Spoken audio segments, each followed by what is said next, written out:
The Krillian auction house reeked of desperation and greed. Jack Harrison stood in the shadows of the crowded hall, his weathered hands clenched into fists as he watched the parade of misery unfold before him. As a freelance cargo hauler, he'd seen the worst corners of the galaxy, but nothing had prepared him for this. The auctioneer, a corpulent Vexian with too many eyes, gestured dramatically toward the stage. And now honored patrons a rare delicacy. Twin Silvari females barely mature, perfectly synchronized for your entertainment. Jack's stomach turned as two small figures were dragged onto the platform. They couldn't have been more than 15 in human years, pale blue skin shimmering under the harsh lights, large silver eyes wide with terror. Their delicate antennae quivered as the crowd leered and shouted bids. The Silvari were known across the galaxy for their empathic abilities and ethereal beauty, which made them prime targets for the pleasure trade. The twins clutched each other, their thin bodies trembling.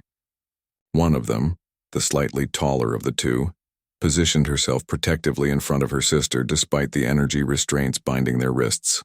Opening bid, 50,000 credits. The auctioneer announced. The crowd erupted. A Thoraxian crime lord raised his appendage. 60,000. 75, shouted a hooded figure in the back. Jack felt something crack inside him. He thought of his own daughter, Anna, waiting for him back on the human colony of New Terra. She was about their age, studying xenobiology, dreaming of a universe where different species cooperated instead of exploited each other. What would she think if she knew her father had stood by and watched this happen? 100,000. A merchant in expensive robes grinned wickedly. The twin silver eyes met his across the crowded room, and Jack felt their terror wash over him like a physical wave. The Silvari empathic connection was no myth. They were reaching out, silently begging for help from anyone who might have a shred of decency. Jack checked his account balance on his wrist display. 147,000 credits, everything he'd saved from 3 years of dangerous cargo runs through pirate-infested space. It was supposed to be Anna's university fund, the money that would secure her future. 125,000, someone shouted. His finger hovered over the bid button. This was insane. He'd be broke.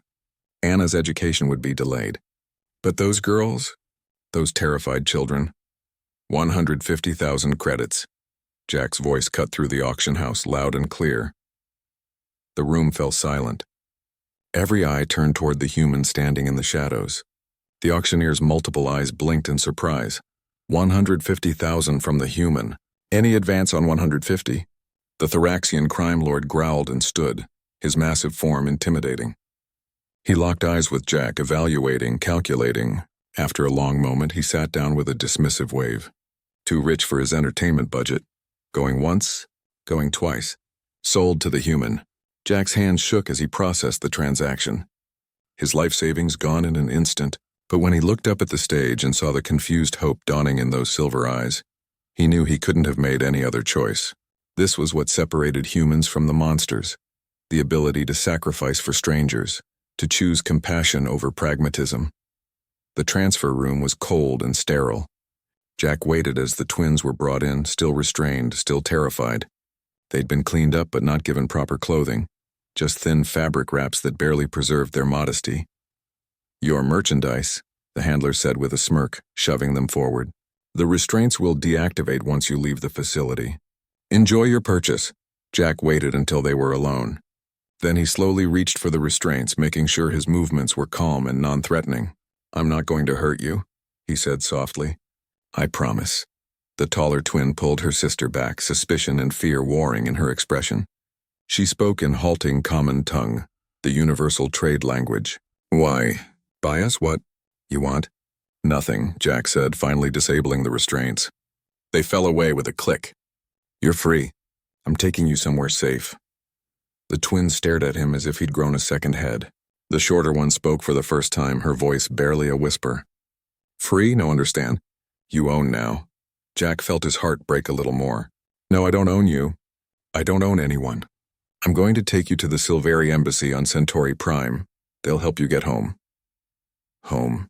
Destroyed, the taller twin said, tears forming in her silver eyes. War. Everyone dead. We escaped but captured. You really free us? Jack nodded. I really am. My name is Jack. What are your names? The twins looked at each other, communicating in that silent way their species had. Finally, the taller one spoke. I am Lyria, sister is Senna. We are grateful, but why? Human strange. You lose much money for nothing?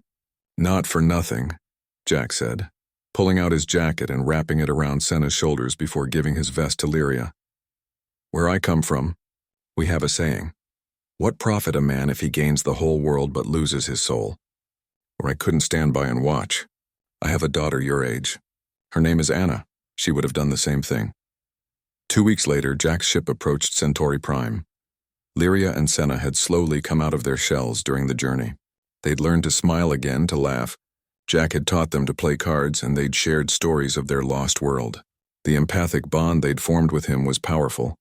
They could feel his genuine care, his paternal protectiveness. As they prepared to dock at the Silvery Embassy, Senna touched Jack's hand. We never forget you, Jack Harrison. You showed us. Humans have big hearts, Lyria nodded. Galaxies say humans weak, emotional, foolish. We know truth now. Humans strong because they choose to be good when easier to be bad. We tell everyone. Humans are heroes. Jack smiled, though his eyes were wet. Just try to remember that not everyone out there is a monster. And maybe someday you'll pay it forward. Help someone else who needs it. The embassy officials were stunned by Jack's story. The Silvery Ambassador, an ancient and wise member of the species, placed a gentle hand on Jack's shoulder. Your sacrifice will not be forgotten, Jack Harrison of Earth. The Silvari people have a long memory. You have made powerful friends today. As Jack prepared to leave, his communicator beeped. A message from Anna. Dad just got the news about your account. What happened? Are you okay? Jack smiled and typed back. I'm fine, sweetheart. Made an investment in something important. I'll explain when I get home. Love you. He looked back one last time at Lyria and Senna, who stood with the ambassador, waving goodbye. They were safe now. They had a future. Jack Harrison walked back to his ship, a poor man, but somehow he felt richer than he'd ever been. This was humanity's true strength, not in weapons or technology, but in the simple choice to do what was right, no matter the cost. As his ship lifted off from Centauri Prime, heading back toward New Terra and his daughter, Jack knew he'd tell Anna everything, and he knew she'd understand. Because that's what humans did. They sacrificed. They protected. They gave a damn about others, even strangers from across the stars. That was the human way, and it would always be their greatest strength.